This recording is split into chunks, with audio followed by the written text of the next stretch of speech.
afternoon. And let me thank you on behalf of GAWU for coming out in such numbers here today.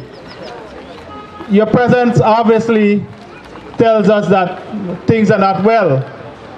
And Comrade Thomas spoke, when he spoke a few moments ago, about the press conference we had last Tuesday. And it was sad for me to hear, and I'm sure for the Guyanese people to hear, what's really going on at Wales. The troubles and the difficulties and the hardships that people face nowadays. One comrade told the press, which a lot of the media houses carried, that he has 6 children to go to school, and he doesn't know how he will manage to send them to school. 2 of them, he said, is writing exams. But comrades, like Comrade Thomas said too, you need not close, you shouldn't have closed, and you need not close the estates, Wales and all the other estates you're talking about. But comrades, we find that there's a lot of vindictiveness, a lot of spite, a lot of disdain for the sugar workers and the organizations which represent the sugar workers like GAWU. For whatever reason, there was a man who wrote in yesterday's papers, in the Kaichur News, that sugar workers are pampered, that everything they want, they borrow a gold spoon, that they get everything they want, and now, while he didn't say it in clear words, that it's kind of good for what is happening to them. And it's sad to see, if he's a Guyanese, another Guyanese taking that kind of position against their fellow citizens. Because we're all here together as one people and one nation, and we're supposed to have one destiny. And that destiny, if we go by President Granger, is for all of us to have a good life. And like Comrade Thomas said, and last Tuesday, many people, I believe, wake up every day and wonder whether the closure of Wales Estate and the pushing out from their jobs is the good life they promise. I don't think it's the good life any of us had imagined for ourselves. I think most workers expected to work until they reach pension, expected to send their children to school, and for their children to go on and be somebody, whether they work at the estate or elsewhere. Today, all of those dreams have been shattered, have been put aside, and what is replaced is misery and suffering. And it's difficult for me, comrades, to accept that. I participated as GAWU's representative in the Sugar Commission of Inquiry. I remember quite clearly when we had a discussion, when the commission discussed the possibility of closing any estates.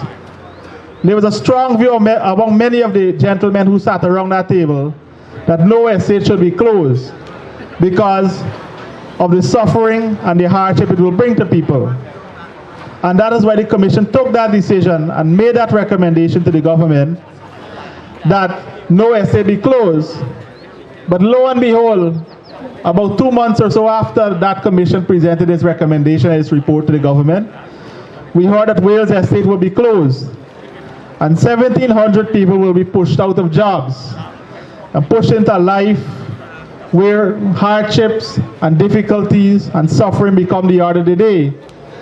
GAWU played a role in trying to warn those who are making these decisions to think back about it, to have a second look and a second thought of it. But they remain fixed in their position. Again, it comes back to this vindictive position that they have, that sugar workers and their families are pampered and they get everything they want, and therefore we should have no mercy on them. But comrades, it extended beyond there, where the cane cutters and the cane transport legal right, the obligation GAWU has in the law to give them their severance pay. GAWU said, look, no, we won't give you. We want you to go to IFA 22 miles away from here. The law is clear, it's there in black and white, there's no argument about it. 10 miles, if you can't find a job for me within 10 miles, you have to give me my severance pay. But this is the kind of bully attitude we see nowadays in GAWU. A wrong and strong, don't care a damn kind of attitude. But comrades, we need to continue to stand up and fight like Comrade Thomas said. We should not allow this matter to lie idle and allow those who make the decisions and who are in the walk the corridors of power to think that we have forgotten and that we have given up. And that is why I'm pleased to see the large presence out here this afternoon.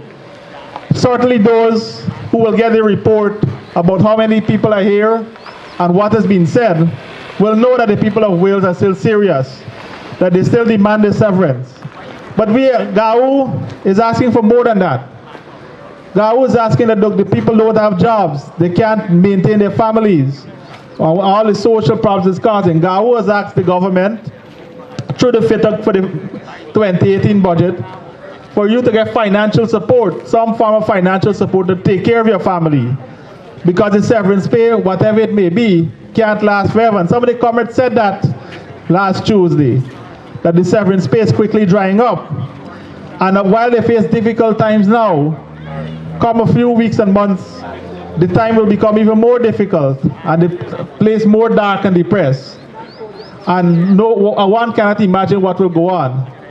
So with these few short remarks, I want to encourage you to continue to stand up, continue to fight, continue to speak out, and continue to demand that your rights be respected, and GAISUCU firstly honor the obligation to the cane cutters and the cane transport operators. And two, to demand, like other communities have, or some other communities have in the country, that you get special assistance to take care of your families, to help you to sustain life, to help you to get back on your feet, and help you to realize the dreams, the hopes, and the aspirations you have. Thank you.